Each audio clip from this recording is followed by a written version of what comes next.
Welcome everyone to our webinar today. Thank you for joining us. Today's webinar features Dr. Ted Yanagihara, who will give us a presentation on radiation therapy for gastric cancer patients. I am Brittany Starks, Communications Director for Debbie Stream Foundation, and I will be moderating today's webinar. Before we begin, I'd like to thank our generous sponsors for making today's program possible. Thank you to our title sponsors, Merck and Daiichi Sankyo, and our silver sponsor, Lilly Oncology. First, I will share information about stomach cancer and Debbie Stream Foundation, and then we will hear a presentation on radiation therapy for gastric cancer patients with Dr. Theodore Yanagihara, and then a Q&A session will follow the presentation.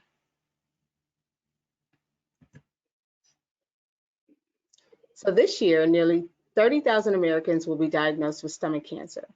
Stomach cancer is the second leading cause of cancer deaths worldwide after lung cancer, with a dismal 5-year survival rate between 20% and 30%, depending on the country. Many patients are asymptomatic during the early stages of stomach cancer, leading to late diagnosis.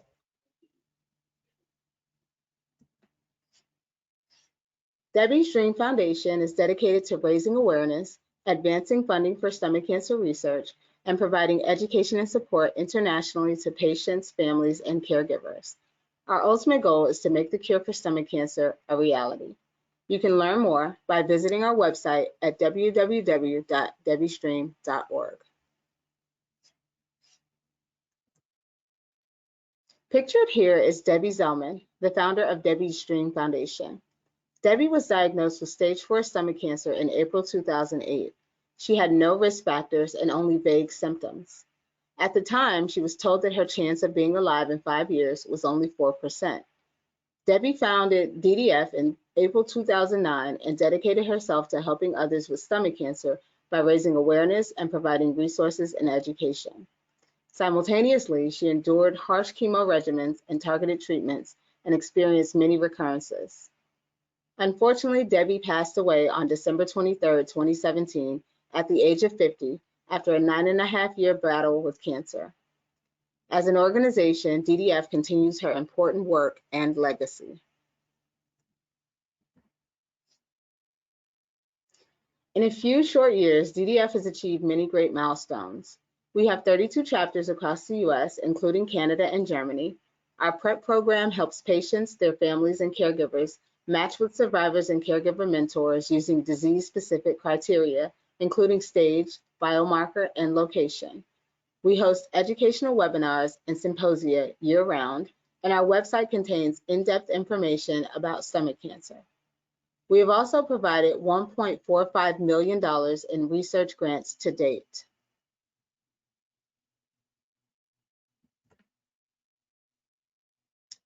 Each year, patient advocates come together at our annual Stomach Cancer Capitol Hill Advocacy Day to secure funding from the Department of Defense's peer-reviewed cancer research program. This program allocates funds for stomach cancer research. We hope you'll join us on March 6th through 8th, 2023, as we travel to Washington, D.C. for our 11th annual Stomach Cancer Capitol Hill Advocacy Day. We want to let Congress know that we need more funding for this deadly disease.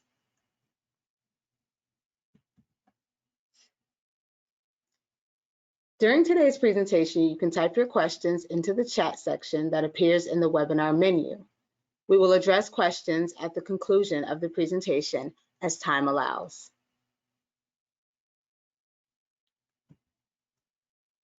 And we will now begin the presentation on radiation therapy for gastric cancer patients with Dr. Ted Yanagihara. Dr. Yanagihara earned his undergraduate degree from the University of California, Irvine, majoring in neuroscience. He earned his MD PhD at Columbia University in New York, where he stayed for his residency in radiation oncology. Now, he is an assistant professor of radiation oncology at the University of North Carolina in Chapel Hill, where he treats gastrointestinal malignancies and leads the intraoperative radiotherapy program. He specializes in testing new treatment approaches for patients with advanced stage cancer. Dr. Yanagihara, welcome. Thank you so much for joining us, and I'm going to turn the mouse over to you. Oh, okay, thank you, Brittany. And just checking, you can hear me okay? Yes, I can hear you perfectly. Wonderful. So let me take a second and just say thank you to Brittany for organizing and moderating the webinar. Thank you very much for this opportunity to come and speak to your group today. I feel very lucky to have this opportunity to help honor Debbie and her dream, which included educating people about gastric cancer, and specifically about my field and what my field offers to patients with gastric cancer. And I feel really honored to help honor the memory of the many patients who've had their own battles with this disease, and excited to speak to you guys about something that I do every day and love very much, which is radiation therapy for gastric cancer. So I'll start with a brief overview of some general concepts that I hope to cover in our presentation. I don't know if many people know very much about radiation oncology, and so I would like to spend just a little bit of time talking about a history of this field, which I think has a very rich history. And then I'll walk through what I think most patients who do not have any experience with radiation want to know, which is just what is it like to receive radiation therapy? And then along the way, we will hopefully answer some of these other questions about why we consider radiation, when we should consider it, and what types of things should you be thinking about, and should your radiation oncologist be thinking about as you prepare and go through this treatment. So to begin, I'd like to talk a little bit about the history of radiation oncology. And it's hard to not mention the most famous radiation scientist probably of all time, which is Marie Curie, who lived from 1863 to 1934. She really dedicated her life to the study of naturally occurring forms of radiation, and she ultimately actually died from complications of a lifelong exposure to low levels of radiation. She is one of the most famous women early in science. She was the first woman to receive a Nobel Prize, which was in 1903 for physics. She was actually the first person to ever receive 2 Nobel Prizes. She received the second Nobel Prize for her work in chemistry in 1911, and she discovered radium in 1910. Radium was actually used to be, it was inserted in patients actually for a long time as a form of radiation treatment. She also sort of led the legacy of the most lauded family in science. Her family has actually received a total of 6 Nobel Prizes. You can see the people listed there. She shared a Nobel Prize with her husband. Her daughter won a Nobel Prize, and 2 son-in-laws won a Nobel Prize. So this is a family that really has made an incredible contribution to humanity through their work in various forms of science. And I'll move forward into a little bit more of the types of radiation that we use in radiation therapy. We can't do so without honoring the person to discover the X-ray, which is still the main type of radiation that we use to treat patients to this day. The X-ray was discovered in 1895 by a Dr. Rankin, and you can see him pictured there. And next to Dr. Rankin is the world's first photograph taken by an X-ray, which is courtesy of Dr. Rankin's wife. That is her hand, which shows her wedding bands there. And so you're looking at the first ever X-ray. Only 2 months after this X-ray was taken, did people start using X-rays to treat cancer. So very early on, as early as the 1950s, were we using external beam types of radiation. So we kind of started, if you can see my cursor down here, this is an image of radium needles being inserted into a patient with breast cancer, treating areas where breast cancer was thought to be or being able to spread. And this was actually able to cure patients with breast cancer, but had a lot of really morbidity and toxicity associated with this treatment. And with this development of the X-ray, machines were developed to actually deliver high-powered X-rays externally, so it didn't require inserting anything into patients. And there are some certain properties of X-rays that make this a much more favorable, less toxic type of treatment. And so this is a famous image. This is taken in 1957 of the first patient, a child, that was treated at Stanford University with the first external beam radiation machine known as a linear accelerator. And so this poor child had something called a retinoblastoma, which was a tumor that affected his eyes. He actually lost vision in an eye. And obviously his family and his doctors wanted to try whatever it took to spare his last remaining eye. And so they pursued this highly experimental treatment and were able to effectively use radiation to treat the remaining functional eye, and they were actually to save Gordon's vision. That was in 1957. We are light years ahead of technology, where that technology began. Even this is actually a relatively old picture of a modern linear accelerator, but this is a similar machine that you would find in the majority of radiation oncology departments. This is another machine which we use in our department, which is a linear accelerator that's mounted on a robotic arm that allows you to have very sophisticated treatments to very small targets in critical areas. And I'm going to show you some examples of what that looks like. Over here, this is another type of radiation delivery machine that delivers extremely focused radiation specifically for tumors that involve the brain.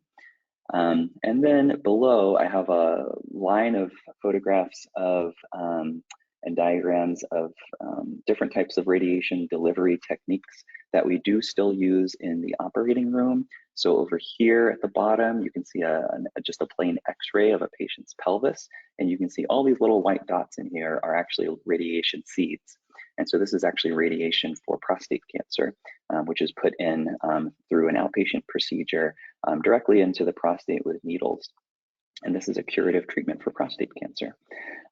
This is another type of machine that's used in the operating room that's used for breast cancer. And over here, lastly, this is one of the machines that we also use at UNC, which is an intraoperative radiation delivery technique that can really treat just about any type of cancer when appropriately selected. When there's a difficulty in removing the cancer with surgery alone, we can sometimes add a small area. We can give a boost dose of radiation to that. So a lot of different technological advances have been made over the last really 100 to 150 years in the delivery of X-rays for cancer treatment. So what's it like to go through radiation? I've talked about a lot of different treatment techniques. So let's talk a little bit about what patients might expect to experience when going through one of these types of treatments. So what I will focus on will be the most common type of radiation to be delivered, which is linear accelerator-based or external beam radiation. This is what most patients, if they are referred to a radiation oncologist, should expect to receive. So what we begin with typically after a consultation to meet your doctor and after decisions made about exactly what type of treatment would be appropriate, we start with something called a CT simulation.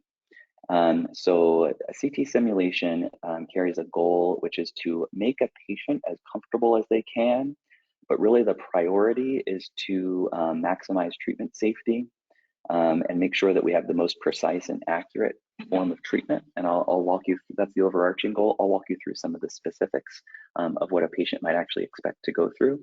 When you show up for your CT simulation, you should understand that what your doctors and therapists are trying to do is essentially isolate the area that we need to treat with radiation from other parts of your body. I'll show you some examples of what that means. The way that we do that is by immobilizing your body around the treatment area, meaning immobilizing the pertinent part of your body that's around the treatment area.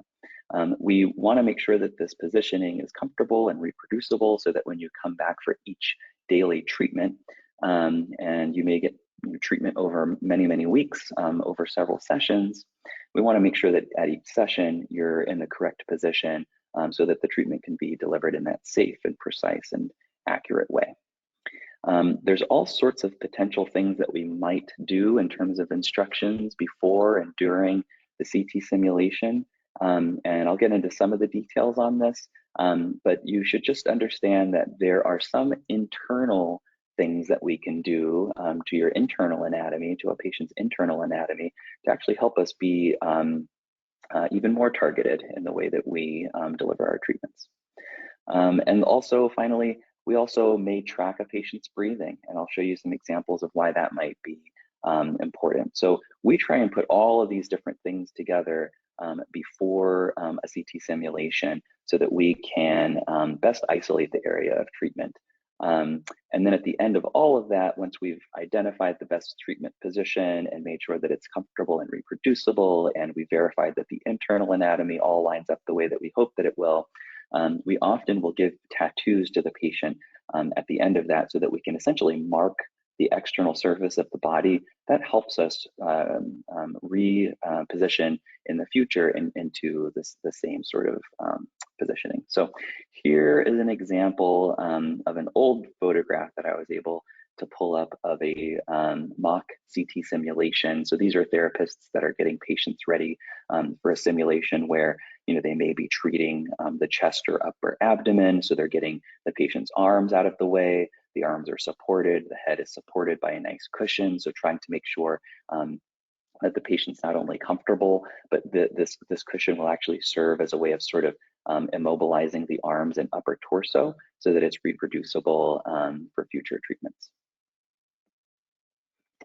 This is an example of internal motion. So even if that patient is perfectly still on the outside, obviously on the inside, his body is moving sometimes pretty substantially. So this is an MRI and this is a CT scan. So this MRI that you see over here is showing the patient's liver. So this is as if the patient's sort of standing in front of you and you're looking at them straight on. This is the bottom of the patient's heart, surface of their liver with the diaphragm over it.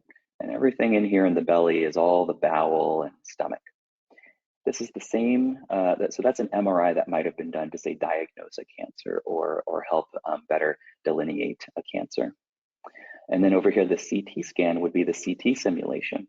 And so if we based the patient's treatment on this static image, where we used it to diagnose or identify this cancer, which I've outlined for you with this color circle, we would actually probably miss that cancer over time during the patient's breathing cycle. So if the patient were lying on the table and radiation was being delivered to that spot, as the patient breathes, maybe 12, 15 full respiratory cycles, we may see in the course of a 1-minute treatment that actually that target's only being treated for 60% of the time or 80% of the time, whereas the rest of the time it's actually just by breathing motion moved outside of our targeted area of treatment. So one of the things that we will do during a CT simulation in the upper abdomen very often is use the patient's anatomy to track over time and essentially design our treatments so that we don't miss the target while it's moving. Similarly, we might try and avoid other organs that are moving into our treatment. So as you can see, this is the heart beating. While it also moves up and down, since it sits on the diaphragm, we might want to think about avoiding the heart while we deliver a treatment because we don't need to have unnecessary radiation going to that organ. Lastly, I'll point out on this CT scan, I chose this particular slice because we have something called a fiducial marker. This is a marker that was placed into the liver specifically for the purposes of delivering precise radiation. So now our radiation machine would actually be able to follow that very bright marker to make sure as an additional verification that we're in the right location, and also to potentially do real-time tracking so that the treatment is being very precisely delivered to our area of treatment while avoiding all those normal organs. So this is probably something that Marie Curie and Wilhelm Röntgen never imagined that we would be using, or perhaps they had the visionary foresight to imagine something like this. But this is really where the state of the art lies with radiation oncology, is delivering extremely focused, which allows for very high dose delivery of our treatment. We don't treat just one area in radiation oncology. So we treat head to toe. We have many different body parts that we treat. And so this requires all sorts of different positioning devices. Those positioning devices are designed to immobilize the pertinent area of the body that we want to treat. And so they are not designed for comfort. They are also designed so that they do not interact with the radiation beam, or at least that the interaction is minimized. So these are tables that are made out of a special carbon fiber. They are devices that are made out of special materials that are built so that they don't absorb or deflect radiation as much as possible. And they're also meant to be very rigid, so that once we assume a position for a patient, we are sure that that patient's not going to move while they're holding that position. So notice that nowhere in there did I mention that they are designed for comfort. So as much as possible, we try and get patients into a comfortable position. But I bring this up and really emphasize it because honestly, this point about the positioning being uncomfortable, this is really the probably biggest complaint that I hear from patients, especially early on after we've started the process of delivering treatment. The biggest complaint really is that it can be uncomfortable, and I try and just reassure them that discomfort that they're feeling is really a trade-off with the benefit being accuracy, reproducibility, and safety. Of course, we have many patients that are actually being treated for the purposes of relieving their pain. And so many of our patients are actually coming to us to try and get pain relief or other sort of some form of symptom relief. So it can be hard, and it can actually be part of the decision whether or not it's appropriate for us to be putting patients through a somewhat uncomfortable process when really the goal is to make them more comfortable. So that's one of the things that we think about when we meet with a patient. Just how uncomfortable do I think this will be? I'll say that in general, the vast majority of patients really don't have too much of a problem with this. The vast majority of patients actually don't say that they have too much pain or too much discomfort with a CT simulation, but I do think it's important that we really talk about it and make sure that there's no surprises, because really our goals here are to make sure that we're in a stable position.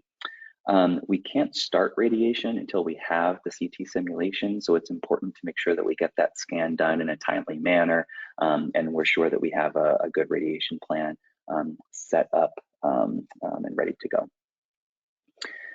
So some things that a patient might want to bear in mind, or the patient's doctor might want to bear in mind before coming for a CT simulation.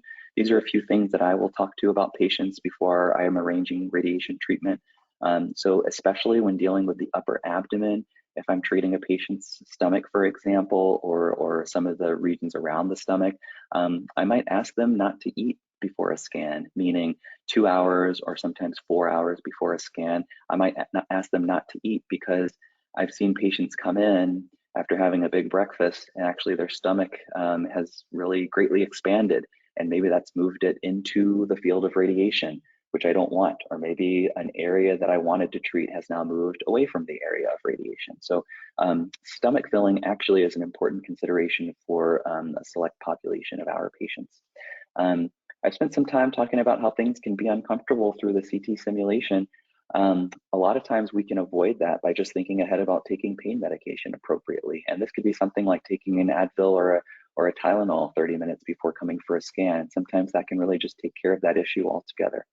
Unfortunately, we treat a lot of young patients, and so fertility concerns should not be overlooked.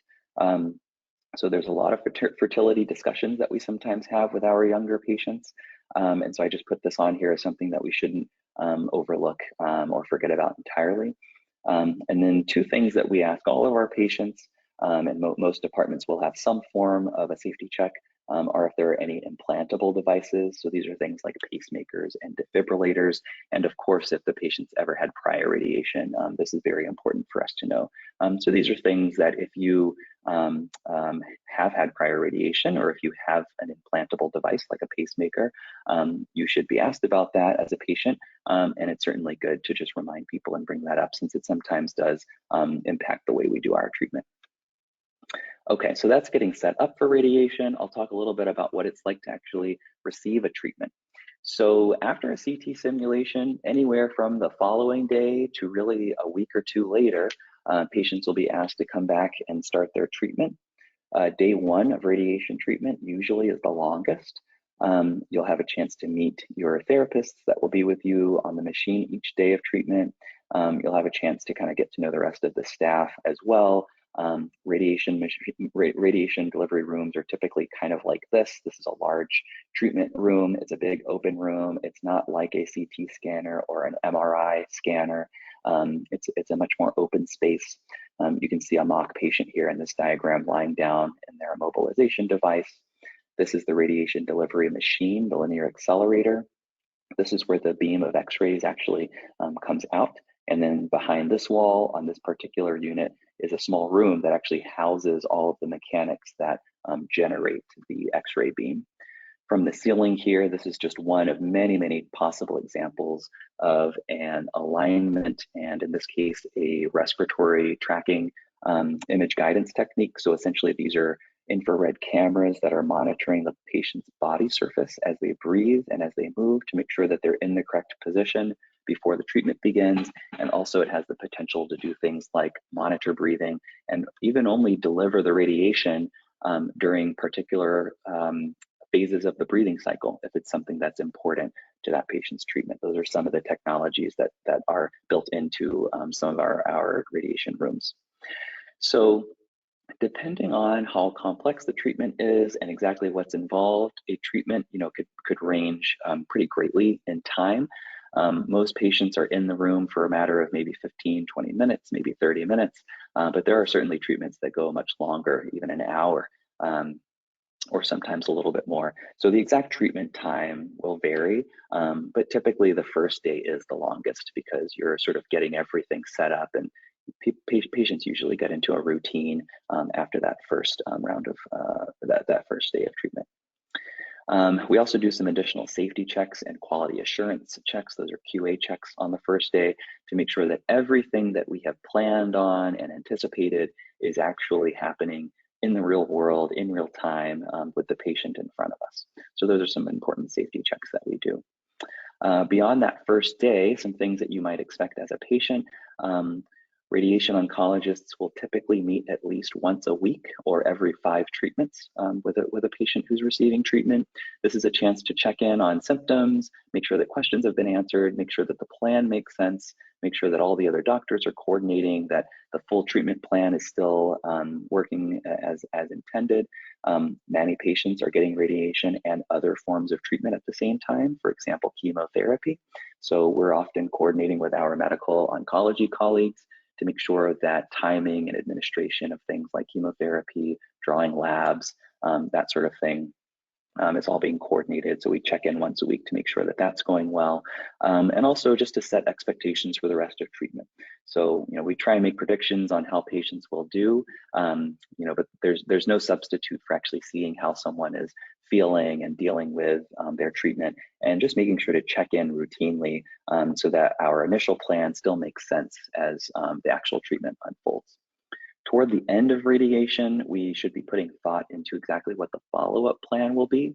So every patient should have some understanding of what their follow-up plan should be after they're done with radiation, because very often you move from one treatment and you need to know, are you supposed to go have a different treatment? Are you supposed to have imaging, labs, and what the follow-up plan is with your radiation team. One question that I get from just about every patient that I'm treating is this treatment working? I mentioned that we sometimes will treat patients over protracted periods of time. Sometimes I'll treat patients for 1 day or 3 days or 5 days, but very often, in fact, it's pretty common to treat patients over the course of 5 weeks or even up to 7 weeks, typically with once a day treatment. So that can be 25 days, 30 days, even 35 days of weekday treatments. And so of course, patients and their doctors want to know if the treatment's working. I'll make a point here that I try and remind patients of. It's confusing, but radiation oncologists will sometimes use the term imaging a little differently than radiologists. So I might check an image or even a mini CT scan every day for a patient, and those patients will invariably ask how their CT looks or how their images looks, how their imaging looks. Those images almost always are being done to make sure that our treatment is being delivered in the most safe and precise and accurate way, as I spoke about in the beginning. So it's a verification, again, that what we're intending to do is actually being done. The imaging does not actually look at the patient's cancer, does not actually look at what our treatment response. Sometimes we can get some hint of those types of things, but I would actually never make an inference about what our treatment effectiveness is while a patient's on treatment, just with these types of imaging studies that we do on the machine itself. If we really wanted to do an assessment, it would require a very different approach to doing that assessment. And that would be with things like getting a CT scan or an MRI or something like that, which typically we don't do while a patient is receiving that therapy. So typically we will not do imaging like that while a patient is currently receiving their care for a variety of reasons. And what I find really remarkable is that we actually don't have those tools. And there's a lot of research going on, and we're involved in a lot of that work because we want to know if we're going to subject a patient to such a long course of treatment with all the side effects that can come along with that. We want to know if it's worth it, and if it's worth it, and if it's working, and if we should continue it, or should we, reduce the treatment, or should we add additional treatment? So we don't actually have those tools in the everyday sort of clinical setting, but just be sure to know that those research trials are ongoing. And it's actually a really exciting area of research, is to essentially actively monitor how our treatment's doing while a patient is on therapy. So I'd like to go on and talk a little bit more about some details, and I was going to give a patient example to allow people to kind of see a little bit more clearly, hopefully, what it is that a patient experience is like and what the radiation doctors are looking for. So I'm going to talk about advanced stage stomach cancer with a patient example, but I thought I'd pause for 1 second and just take a look to see if there were any burning questions, if there's anything that I've said that people really want to make sure that we stop and take a moment to address. Brittany, I don't know if you have the ability to read through if any questions have been submitted, or if people are able to voice any specific questions now, or I can just move on and we can save questions to the end. You tell me. We actually had, I think it's by Quinn. She said that her husband recently had RT for 10 days to control a GI bleed. It completed 2 weeks ago today, and it's normal for him to, is it normal for him to still be experiencing pretty bad nausea, vomiting, and painful abdominal cramps? Yeah, so that's a, she also said, if so, how long can she expect it to last? Boy, okay, so that's a great question. That actually comes up a lot. I'll say that I'd have to know a lot more information about exactly what's going on with your husband. I'm sorry that he's going through that. I'd have to know a lot more to say whether or not that's normal. This is a good moment to say that this is exactly the type of thing I ask my patients to call me about. So once we're done with a treatment, let's say we do 10 treatments for bleeding from a stomach cancer, I would typically finish that 10 treatments and make sure that that patient has follow-up appointments scheduled with me and their other doctors as appropriate. I normally would not schedule a follow-up appointment at the 2-week mark. I would typically actually wait to see that patient at maybe like the 4-week to 6-week time point. But I would always remind a patient that if they're experiencing any symptoms that they're not expecting, that I haven't kind of warned them about or prepared them for, or if they just want to check in and make sure that what they're experiencing is within the range of what I would consider normal for their situation and their treatment. I always ask patients to either reach out through their MyChart portal, if you have electronically ways to contact someone on your care team, or just to call the office and put in a message. So that's what I would actually, if you haven't already, I would encourage your husband to do that, to reach out and make sure that someone on the care team knows, because it may be expected or it may be unexpected, the symptoms that he's having. So it really depends on what the situation is. That's a great question though for the doctors taking care of him. She also wanted to know, are there any nausea meds that control this better than others? And when should she be concerned to call into the clinic? Yeah, so anytime you ask yourself, is this normal? Is this okay? Is there medication for this? Or boy, I wish there was something that could be done.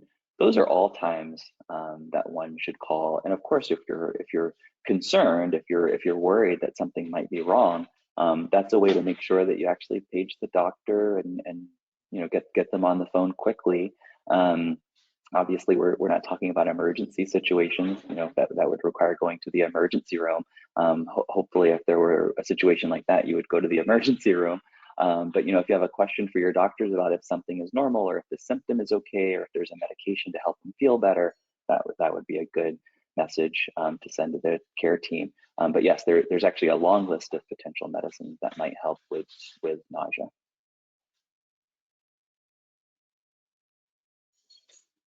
Other questions, or should we keep moving forward?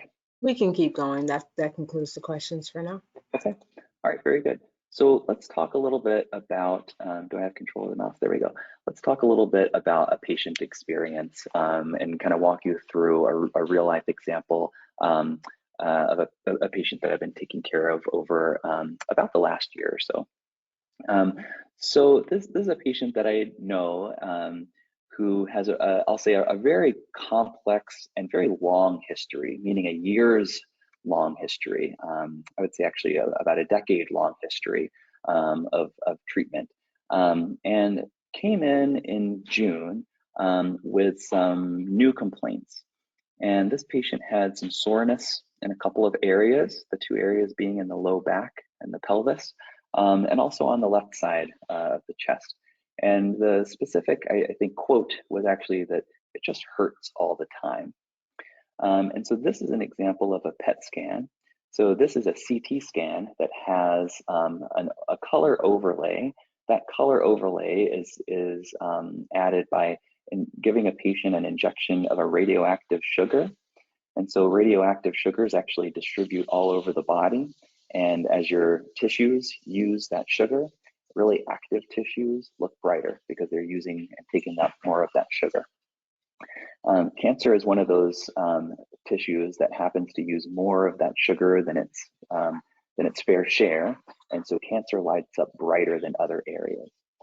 You can see out here, this is bowel. This is normal actually to have little spots of bowel because your bowel is very active and it takes up a little extra sugar as well. But right here is a spot that's just not supposed to be there. And so this is a spot in the pelvis, in bone. And so that's actually a spot of cancer that's causing this patient a lot of pain. So this is kind of near the tailbone, which is a very sensitive area. And so we were able to use a very quick 5 treatment course of radiation at that time to this area. And when the patient came back about 6 months later, the pain was completely gone in this area. And you can see a PET scan here showing that that spot has actually resolved. There's sort of a shadow of what used to be there. And I would actually say probably this brightness is some residual inflammation from our treatment.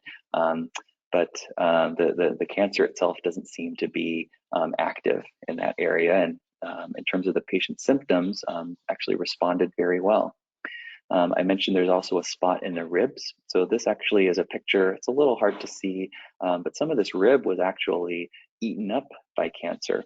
And so this was that chest pain that the patient was having on the left side. This is the patient's left chest wall along the back. This is a rib. And so after this was treated with the same 5 treatments, the pain in that area completely went away. And actually what I found very interesting was that the bone only 6 months later had really completely seemed to remodel. So right here is what a typical rib looks like. You can see it's got a thin, bright area of bone on the outside you can of the rib, and you can see here this rib is a dense sort of remodeled bone. And I was very happy to hear that this patient's pain had not only completely gone away, but actually had durably been controlled. I'm showing this figure here, which is taken from one of many clinical studies of patients with bone pain. So this is after a treatment with radiation. And I show this to let you know that not everybody has such a great response. So we can get in the majority of patients, we can get some response to our treatment, but clearly we're not successful in everyone. And also certainly not everyone has complete resolution of pain, as this patient did. Many patients will say that their pain got better, but they still have some soreness. They're still requiring some pain medication to get the pain under control. So this is one figure that I think is a pretty fair assessment of the effectiveness of radiation. So what you're seeing here on the x-axis is time labeled in weeks. So time 0 would be at the moment the patient received or finished their course of radiation. And each of these tick marks represents a 2-week interval after that time. So going out to 12 weeks or about 3 months from the time the person finished radiation. On the y-axis is how much of a response patients had in their pain. So if a patient said that their pain got better, that was counted as a response. So what percent of patients said their pain got better? If this line went all the way up to 1, that would mean 100% of patients said their pain got better. And if it stayed at 1 over the entire 3 months, it would say their pain got better and was durably controlled for the 3-week or the 3-month period that they were being monitored. So the real life data look like this. What this shows you is that it takes a little bit of time. So radiation doesn't work right away. The cancer cells are dying. Your body sort of is eating up and cleaning up the debris and then maybe remodeling bone or healing in general. That process takes some time. But over the course of several weeks after radiation, this is saying about 40%, maybe 45, maybe up to 50% of patients have a response in their pain. These are summary data, so there's a lot of different patients mixed in here, and there will be all different sort of experiences there, what type of patient's pain they have, how long they've had the pain, how severe the pain is, what really is the underlying cause of the pain, how sensitive might their cancer be to our treatment. These are all important factors that aren't really captured in this line. This is really just a gross average of all patients. So there are patients that had no response to radiation. There are patients that had a complete response to all of their pain. But you can see the group average sort of falls along this line, which gives you a sense for how bone pain is treated effectively with radiation therapy. When we saw this patient in December, and the patient was very happy to say that all pain was gone, we looked closely at this PET scan, and everywhere that I looked, the PET scan looked great. But what I noticed, and ultimately what became concerning, was that on the June scan, this is a very important vertebral body right at the base of the patient's skull. So a very important bone that sits right beneath the skull. This is what it looked like in June, and unfortunately, this is what it looked like in December. And so this is an advanced stage gastric cancer, stomach cancer, that has spread to this bone up here in the skull. And it's bright on this PET scan. The patient actually had no symptoms whatsoever.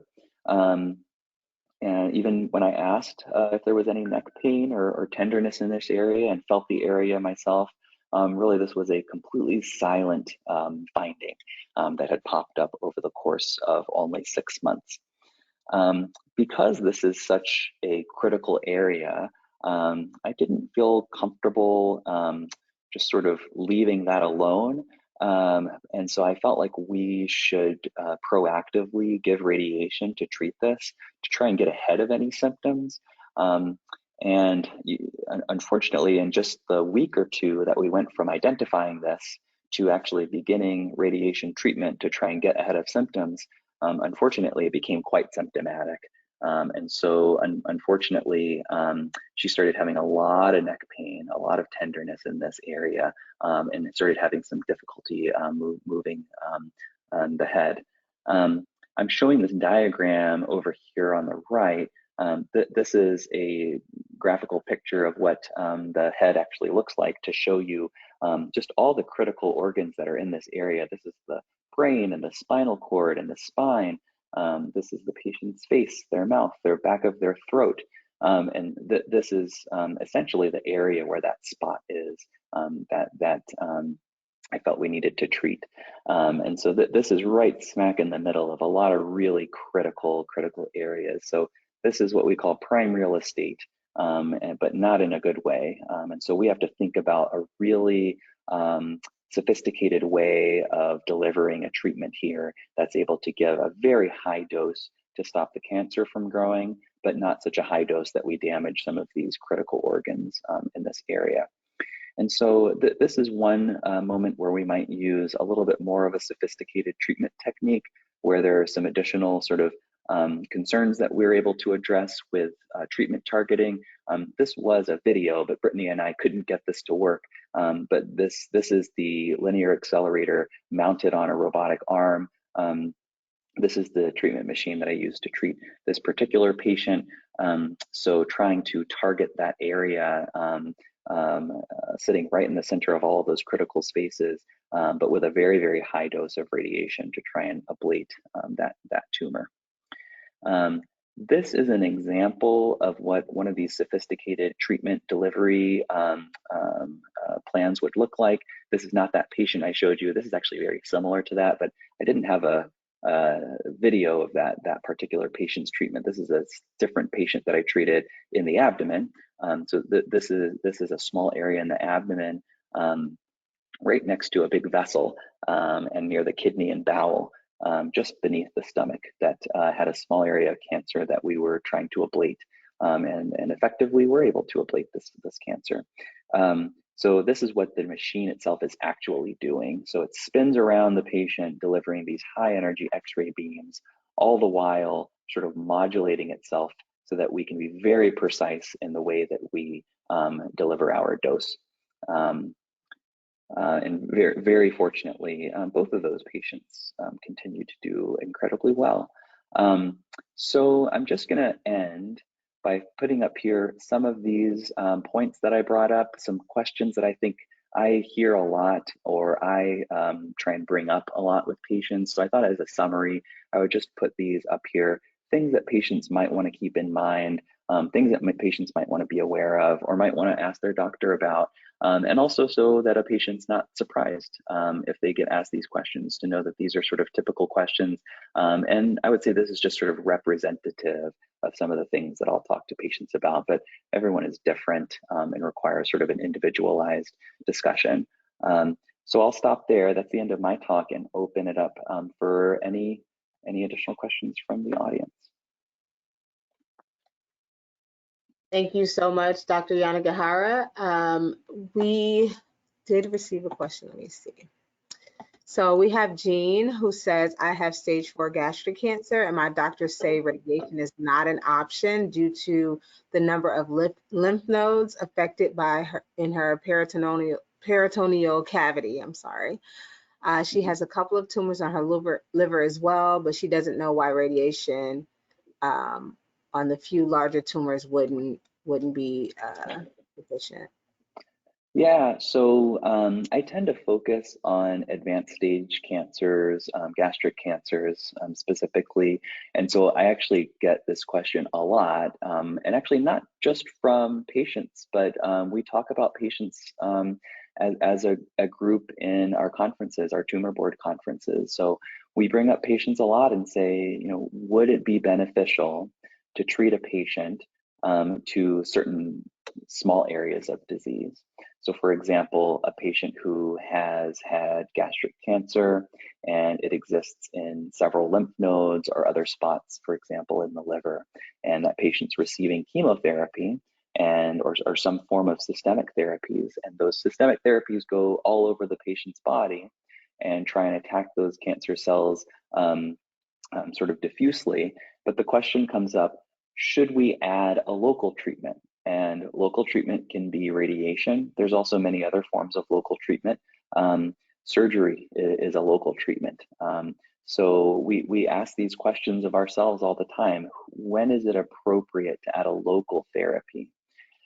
So again, it can be very patient specific, which is why we discuss all of our patients in our tumor board conferences. But some general principles that help us answer the question of whether or not we should add an additional therapy, especially an additional local therapy. Would it be beneficial in terms of symptom management, quality of life, getting ahead of symptoms, trying to prevent some sort of new deficit? Would we be able to address one of those types of things by adding a local treatment? So if I have, a lymph node that's growing in my neck, perhaps that lymph node might aesthetically be, visible, and maybe I won't like seeing it, but is it dangerous to have it? Would it be worth going through a procedure that might have risks associated with it to remove that? That might be a little bit of a difficult treatment to justify for something like a superficial lymph node in the neck. If there was the same size sort of lump, not growing in the neck, but growing up against the spinal cord, as in similar to the patient that I just showed, maybe that small lump in the neck wouldn't cause any symptoms, even if it doubled in size, but a small lump next to the spinal cord, if it doubled in size, could actually be quite symptomatic or could even lead to some serious neurologic problems. And so those would be two very different scenarios where probably the lump in the neck, I probably would not consider radiation for in most patients, whereas the lump near the spinal cord, I probably would consider radiation or something like surgical removal. So those are the types of just kind of conceptually things that we will try and go through when trying to answer questions like yours. So it's really patient by patient. But I would say that in general, if your radiation oncology team has decided that it wasn't necessary or beneficial to give radiation, it's probably because they felt like it would be something that you'd have to go through that really wouldn't be particularly helpful for you at the end of the day. And our treatments, while I think they're generally quite safe and quite effective and not too inconvenient or burdensome, everything we do has risks. And so we always have to think about some of the potential bad things that can happen if we overuse our treatment. I hope that answers your question. Thank you, Dr. Yanagihara. It looks like we don't have any more questions unless someone's typing in the chat box at this time. I'll give it a little bit. But in the meantime, I thank you for your presentation. I think it's been very informative, and people can use a lot of this information to take back to their physicians. So thank you. Okay. Well, great. Thank you again for having me, and Brittany, another real, I'd like to really show you my appreciation. You've been very, very good at communicating and setting all of this up. I know it's a lot of work. Thank you. No problem. So I guess at this time, since we don't have any more questions, that may conclude today's presentation. But before we go, I would like to just share some of our upcoming events. So you can visit our website for any of our upcoming events and programs, some of which are listed here. I'd like to highlight our 11th annual Stomach Cancer Capitol Hill Advocacy Day, which is coming up on March 6th through 8th. Great opportunity to help use your story and raise your voice to help increase the federal budget for gastric cancer research. Oh wait, it looks like we might have gotten another question just before we leave. Lisa says she signed up for this webinar a few weeks ago to learn more about treatment options, and now she finds herself going for radiation to one spot starting next Monday. So she's very appreciative of you, Dr. Yanagihara, for the great overview and answering the common questions that she may have forgotten to ask this past week. So she thanks you for that. Wonderful. Good luck. And yes, so next up is, we'd like to thank our generous sponsors for making today's presentation possible. this title sponsor, Merck and Daiichi Sankyo, silver sponsor, Lilly Oncology. And of course, we'd like to thank Dr. Yanagihara for taking time out of his busy schedule to present for us today. Thank you again. And if you would like to watch any of today's programming or any of our past lectures, please visit our website under the DDF lecture library. This concludes today's presentation. Thank you all so much for tuning in. Bye. Thank you. And so.